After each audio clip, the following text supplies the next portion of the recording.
Hello friends, आप सभी का जीके क्लासेज में हार्दिक स्वागत है। आज मैं लेकर आई हूँ नेशनल जीके के मोस्ट इम्पोर्टेंट 15 क्वेश्चंस। तो चलिए शुरू करते हैं।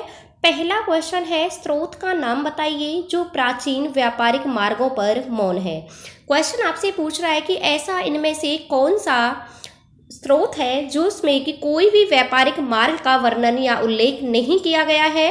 तो इसका जो राइट आंसर है वो है ऑप्शन सी, मिलिंद पन्हु। मिलिंद पन्हु जो है वो एक यूनानी शासक है मिनांडर, जिनका नाम क्या है मिनांडर, उनका, और बौद्ध भिक्षु है नागसेन। इन दोनों की वार्तालाप है। इसमें वाद विवाद है, किसके ऊपर है? ये बौद्ध धर्म के ऊपर है। तो बौद्ध धर्म से संबंधित है ये, और इसमें क्या है, बौद्ध धर्म से संबंधित ही वार्तालाप है। इसमें दोनों का वाद विवाद है। तो मिलिंद पन्हु में किसी भी तरह के किसी भी व्यापारिक मार्ग का कोई भी उल्लेख नहीं है।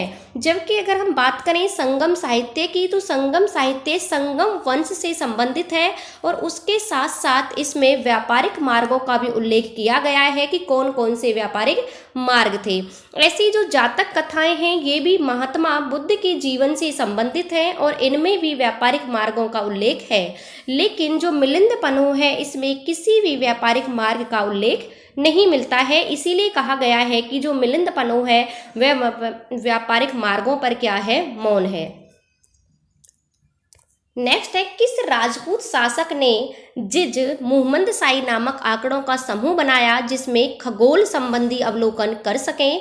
तो किसने बनाया था? ये बनाया था सवाई जयसिंह ने। सवाई जयसिंह थे वो खगोल विज्ञान के बहुत ही अच्छे विद्वान थे, और इसीलिए उन्होंने जिज मुहम्मद शाही नामक पुस्तक लिखी और एक आंकड़ों का समूह बनाया जिससे क्या है, खगोल संबंधी जानकारी उसे प्राप्त की जा सके।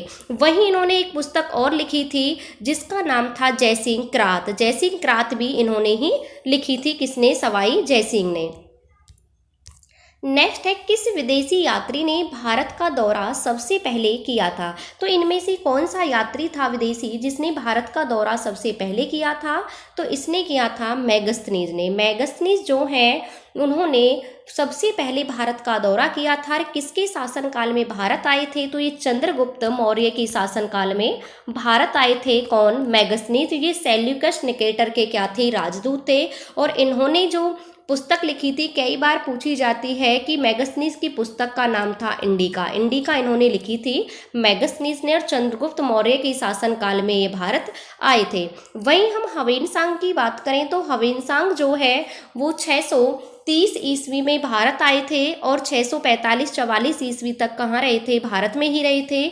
और ये राजा हर्षवर्धन के शासनकाल में भारत आए थे। कौन? ह्वेनसांग। और इसकी पुस्तक का नाम है सीयू की।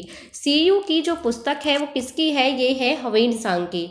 वहीं हम बात करें फायान की, तो ये चंद्रगुप्त द्वितीय के शासनकाल में भारत आए थे। चंद्रगुप्त द्वितीय, जिनको चंद्रगुप्त विक्रमादित्य के नाम से भी जाना जाता है, उनके शासनकाल में भारत आए थे चीनी यात्री फायान। और इनकी जो पुस्तक थी वो थी फा फे की किसकी पुस्तक थी? ये थी फायान की। इसमें मैं कंफ्यूज नहीं होना है कि जो मेगास्थनीज थे वो तो चंद्रगुप्त मौर्य के शासनकाल में आए थे, लेकिन जो फायान थे वो चंद्रगुप्त द्वितीय के शासनकाल में भारत आए थे। चंद्रगुप्त द्वितीय को चंद्रगुप्त विक्रमादित्य के नाम से जानते हैं क्योंकि उन्होंने विक्रमादित्य की उपाधि धारण की थी। कई बार पूछा गया है कि मेहरौली का लौह स्तंभ का निर्माण किसने बनवाया था? जो मेहरौली में दिल्ली में लौह स्तंभ है उसका निर्माण चंद्रगुप्त द्वितीय ने ही कराया था। तो इनमें से सबसे पहले जो विदेशी यात्री भारत आए थे वो कौन थे? उनका नाम था मेगास्थनीज, और इनकी पुस्तक का नाम था इंडिका, जो कई बार रिपीट हो चुकी है। नेक्स्ट है, प्राचीन भारत में कौन सा विद्या अध्ययन का प्रमुख केंद्र नहीं था? तो कौन सा नहीं था? तो ये था कौशाम्बी। कौशाम्बी जो है वो विद्या अध्ययन का प्राचीन केंद्र नहीं था। कौशाम्बी एक शहर था। जबकि हम बात करें नालंदा, तक्षशिला और विक्रमशिला, ये तीनों की तीनों क्या थे? प्राचीन समय में अध्ययन के प्रमुख केंद्र थे।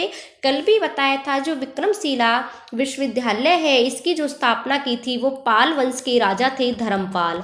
पाल वंश के राजा धर्मपाल ने विक्रमशिला यूनिवर्सिटी की क्या की थी? स्थापना की थी। नेक्स्ट है कश्मीर घाटी स्थित है। जो कश्मीर घाटी है वो कौन सी पर्वत श्रेणी के मध्य स्थित है?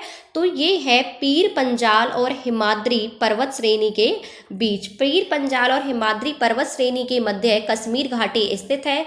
वहीं अगर हम बात करें हिमालय की, तो हिमालय को हम प्रमुख 3 भागों में बांटते हैं, वृत्त हिमालय, मध्य हिमालय और लघु हिमालय। जो कश्मीर घाटी आती है वो आती है वृत्त हिमालय के अंदर। वहीं हम नदियों के आधार पर बात करें तो नदियों के आधार पर भी हिमालय को 4 भागों में डिवाइड किया गया है। वो कौन कौन सा है? एक है पंजाब हिमालय, पंजाब हिमालय, वहीं कुमायूं हिमालय, उसके बाद आता है नेपाल हिमालय और इसके बाद आता है असम हिमालय। नदियों के आधार पर भी जो हिमालय पर्वत है उसको 4 भागों में डिवाइड किया गया है। पंजाब जो हिमालय है वो है सिंधु नदी से लेकर सतलुज नदी तक। जो कुमायूं है वो है सतलुज नदी से लेकर काली नदी तक। और जो नेपाल है वो है काली से लेकर तिस्ता तक। और तिस्ता जो असम है वो है तिस्ता से लेकर ब्रह्मपुत्र नदी तक। ऐसे ही नदियों के आधार पर हिमालय का क्या किया गया है? बंटवारा किया गया है, इसे 4 भागों में बांटा गया है। जो सबसे ज्यादा लंबाई है वो है नेपाल हिमालय की।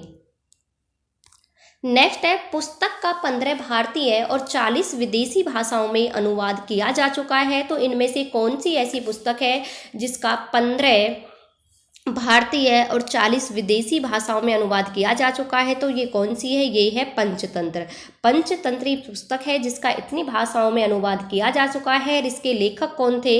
इसके लेखक थे विष्णु शर्मा। कई बार पूछा गया पंचतंत्र के लेखक कौन थे? तो इसके लेखक थे विष्णु शर्मा।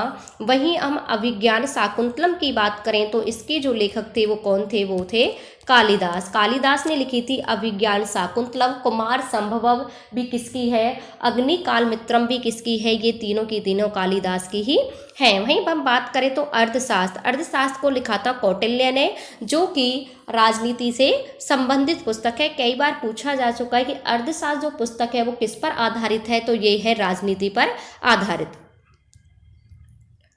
नेक्स्ट है हितोपदेश के लेखक कौन थे? तो हितोपदेश के लेखक कौन थे? ये थे नारायण पंडित। नारायण पंडित ने हितोपदेश लिखा था। वहीं बाणभट्ट की हम बात करें तो बाणभट्ट ने हर्षचरित्र और कादम्बरी ये 2 प्रसिद्ध पुस्तक हैं। किसकी? ये हैं बाणभट्ट की। वहीं विष्णु शर्मा की अभी बताया था, विष्णु शर्मा की कौन सी है? पंचतंत्र। पंचतंत्र किसकी है? ये है विष्णु शर्मा की। हितोपदेश के लेखक कौन है? ये है नारायण पंडित। नेक्स्ट क्वेश्चन है हिमालय पर्वत श्रेणी निम्नलिखित में से किस राज्य का हिस्सा नहीं है? हिमाचल प्रदेश, उत्तराखंड, सिक्किम, उत्तर प्रदेश। तो ये उत्तर प्रदेश राज्य में जो हिमालय पर्वत श्रेणी नहीं है, जबकि हिमाचल प्रदेश, उत्तराखंड और सिक्किम इन सब में क्या है? हिमालय पर्वत फैला हुआ है। सिक्किम में जो सबसे ऊंची चोटी है हिमालय पर्वत की वो है कंचनजंगा। कंचनजंगा हिमालय पर्वत की भारत में सबसे ऊंची चोटी है जो कि सिक्किम राज्य में आती है। वहीं हम इसकी ऊंचाई की बात करें तो 85-98 मीटर क्या है इसकी ऊंचाई है। वहीं जो हिमालय पर्वत की सबसे ऊंची चोटी है माउंट एवरेस्ट है, जो कि कहाँ पर है? ये है नेपाल में। माउंट एवरेस्ट कहाँ है? नेपाल में है, जिसकी ऊंचाई है 4848। अभी नए आंकड़ों के अनुसार इसकी जो ऊंचाई है वो हो चुकी है 8850 मीटर। वहीं हम भारत की सबसे ऊंची चोटी की बात करें तो कौन सी है? वो है गॉडविन ऑस्टिन, जिसे हम K2 के नाम से भी जानते हैं। इसकी जो ऊंचाई है ये है 8611 मीटर। और ये कहाँ है? ये है ट्रांस हिमालय में। जो ये चोटी है गॉडविन ऑस्टिन K2 ये कहाँ? ये ट्रांस हिमालय में है, काराकोरम दर्रे के पास। वहीं अगर हम बात करें तो पूछा जाएगा कि भारत में हिमालय पर्वत की सबसे ऊंची चोटी कौन सी है? तो भारत में जो हिमालय पर्वत की सबसे ऊंची चोटी है वो है कंचनजंगा, जो कि भारत के सिक्किम राज्य में आती है। तो इस क्वेश्चन का राइट आंसर है option D, Uttar Pradesh. Next है प्रथम कर्नाटक युद्ध की समाप्ति किस संधि के तहत हुई थी? तो प्रथम जो कर्नाटक युद्ध हुआ था उसकी जो समाप्ति हुई थी वो हुई थी ए ला सापेल की संधि थे। एक्सला सापेल की संधि के द्वारा प्रथम कर्नाटक युद्ध की समाप्ति हुई थी। जो प्रथम कर्नाटक युद्ध था वो ऑस्ट्रिया के उत्तराधिकार से प्रभावित था, क्योंकि ऑस्ट्रिया में उत्तराधिकार को लेकर युद्ध चल रहा था, उससे ही प्रभावित ये युद्ध था कर्नाटक का पहला युद्ध। और एक्सला सापेल की संधि से ही ऑस्ट्रिया के उत्तराधिकारी का जो युद्ध चल रहा था वो समाप्त हुआ था, और उसी संधि के तहत कर्नाटक का युद्ध भी समाप्त हो गया। वहीं कर्नाटक का जो दूसरा युद्ध हुआ था उसमें क्या होता है, उसमें जो डुप्ले होते हैं फ्रांसीसी गवर्नर, उनकी हार हो जाती है बुरी तरह, वो अंग्रेजों के द्वारा हार जाते हैं कर्नाटक के दूसरे युद्ध में। उसकी जगह गोढ़ू को भेजा जाता है क्या बनाकर, फ्रांसीसी गवर्नर बनाकर। और जो कर्नाटक का दूसरा युद्ध है वो समाप्त होता है पांडिचेरी की संधि से। पांडिचेरी की संधि होती है तो कर्नाटक का दूसरा युद्ध हुआ था जो 1854 से लेकर 1856 तक चला था। उसमें पांडिचेरी की संधि के तहत वो क्या होता है, वो समाप्त होता है। उसके बाद 1856 से लेकर 1863 तक कर्नाटक का तीसरा युद्ध हुआ था, और जो कि किसकी संधि के तहत खत्म हुआ था, ये हुआ था पेरिस की संधि के तहत। 1760 में बांडीवास की लड़ाई होती है, जिसमें क्या होता है कि अंग्रेजी सेना थी, उसके जो नेतृत्व कर रहे थे वो कर रहे थे आयरकोट, और आयरकोट के हाथों फ्रांसीसियों की बहुत बुरी हार होती है, और इसके तहत क्या होता है कि वे फ्रांसीसी हार जाते हैं। फिर 1763 में पांडिचेरी क्या होता है, जो पांडिचेरी की संधि हुई थी दूसरे कर्नाटक के युद्ध में। तो अब ये पांडिचेरी तो फ्रांसीसियों के कब्जे में चला गया था, इस संधि के तहत कर्नाटक का दूसरा युद्ध समाप्त हुआ था। लेकिन जब तीसरा युद्ध शुरू होता है तो 1760 में जब वांडीवास की लड़ाई होती है तो पांडिचेरी जो है फिर से अंग्रेजों के किस में चला जाता है, अंग्रेजों के हाथों में चला जाता है। उसके बाद जब पेरिस की संधि होती है तो पांडिचेरी को भी अंग्रेज अपने कब्जे में ले लेते हैं। बाकी जब क्या होता है, जब पेरिस की संधि होती है तो चंद्रनगर को छोड़कर बाकी जितने भी अंग्रेजों ने फ्रांसीसियों के जितने भी शहर अपने कब्जे में किए थे वो सब की सब वो वापस लौटा देते हैं, सिर्फ चंद्रनगर को अपने पास रखते हैं। जब सब पेरिस की संधि होती है कब, 1763 में। तो पूछा जाए कर्नाटक के कितने युद्ध हुए थे, तो कर्नाटक के टोटल कितने युद्ध हुए थे, 3 युद्ध हुए थे।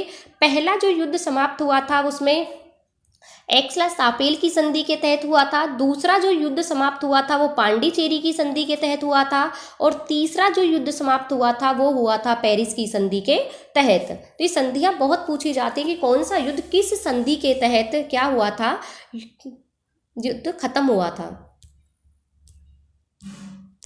नेक्स्ट है हिमालय की सबसे पूर्वी चोटी कौन सी है। तो हिमालय की जो सबसे पूर्वी चोटी है वो कौन सी है, ये है नमचा बारवा। नामचा बारवा हिमालय पर्वत की सबसे पूर्वी चोटी है जो कि असम राज्य में स्थित है। वहीं कंचनजंगा की हम बात करें तो अभी बताया था कंचनजंगा है जो कहाँ पर है, ये सिक्किम में है। वहीं अन्नपूर्णा जो चोटी है, अन्नपूर्णा कहाँ है, नेपाल में स्थित है अन्नपूर्णा।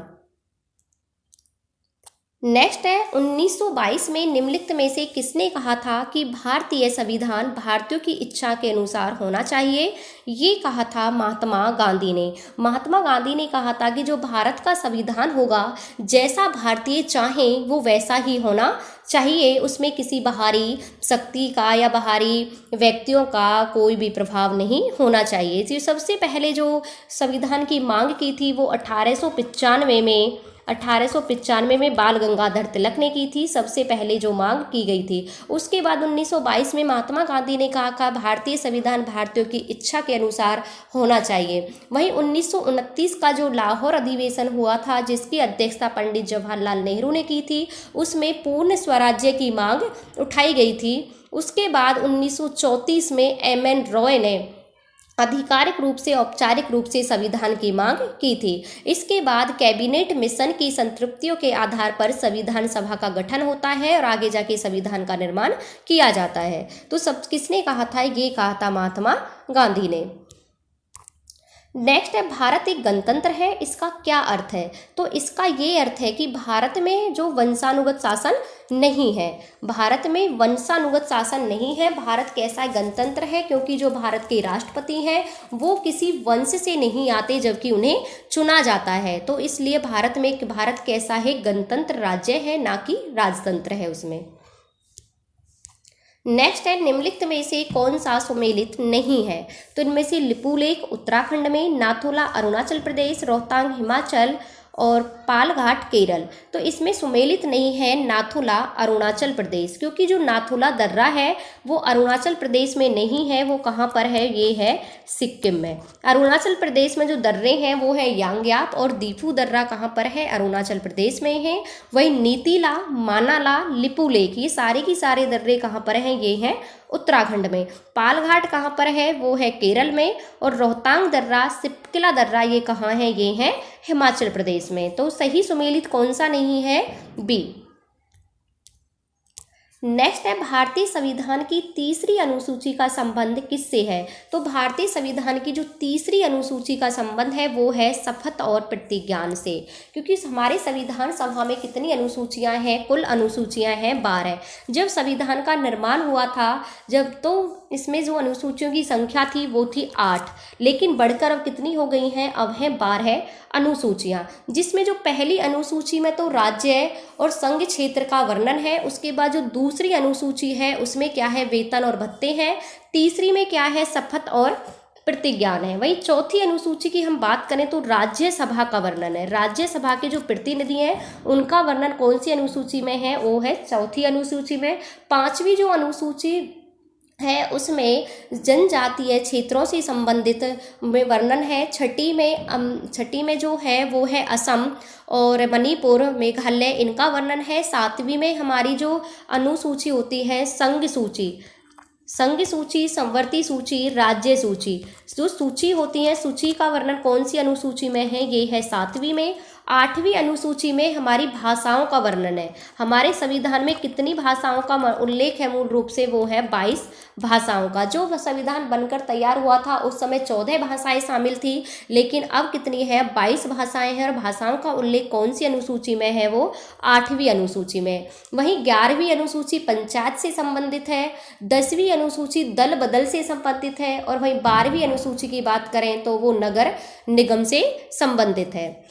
तो सूचियों की संख्या टोटल कितनी है? ये है 12। तीसरी किससे संबंधित है? ये है शपथ और प्रतिज्ञान से संबंधित। नेक्स्ट है, गुरु नानक का शिष्य लहना आगे चलकर किस नाम से प्रसिद्ध हुआ? तो ये हुआ था अंगद के नाम से। अंगद का जो प्रारंभिक नाम था वो क्या था? लहना। वहीं अगर हम बात करें, गुरु नानक देव ने सिख संप्रदाय की स्थापना की थी। पूछा जाए सिख संप्रदाय की स्थापना किसने की थी? तो ये की थी गुरु नानक ने। और इन्होंने ही लंगर व्यवस्था का प्रचलन किया था। इनके शिष्य थे लहना, जिनका आगे नाम चलकर पड़ा अंगद। इन्होंने जो लंगर व्यवस्था थी उसको क्या बना दिया था? स्थायी बना दिया था। वहीं हम अमरदास की बात करें तो अमरदास जो है वो सिख वंश के तीसरे गुरु थे। और अमरदास की पुत्री थी बीबी भानी, उसको ही अकबर ने 500 बीघा जमीन क्या दी थी? दान में दी थी। उसके बाद जो अमरदास हैं, इनके बाद रामदास गद्दी पर बैठते हैं और इन्होंने ही इस 500 बीघा जमीन पर अमृतसर शहर की स्थापना की थी। अमृतसर शहर को बसाया था किसने? रामदास ने। वहीं सिखों के 5वें गुरु थे अर्जुन देव, जिन्हें जहांगीर ने फांसी पर लटका दिया था। इनको मृत्युदंड दिया था जहांगीर ने। उसके बाद जो 9वें गुरु थे गुरु तेग बहादुर, उनको औरंगजेब ने इस्लाम धर्म स्वीकार न करने के कारण उनका सिर क्या है? धड़ से अलग कर दिया था। जो इनके 10वें गुरु थे गुरु गोविंद सिंह, उन्होंने खालसा पंथ की स्थापना की थी। खालसा पंथ की स्थापना गुरु गोविंद सिंह ने की थी 1699 में। जो सिख गुरु थे वो टोटल कितने थे? 10 थे। 10वें सिख गुरु थे गुरु गोविंद सिंह। खालसा पंथ की जो स्थापना की थी वो 1699 में बैसाख पूर्णिमा के दिन। ये भी पूछा जाता है कब की थी? तो बैसाख पूर्णिमा के दिन इन्होंने खालसा पंथ की स्थापना की थी गुरु गोविंद सिंह ने। तो लहना किसका नाम था? लहना था अंगद का नाम। तो ये थे आज के कुछ इंपॉर्टेंट क्वेश्चंस। आप पढ़ते रहना, आगे बढ़ते रहना। मिलते हैं नेक्स्ट क्लास में। Thank you.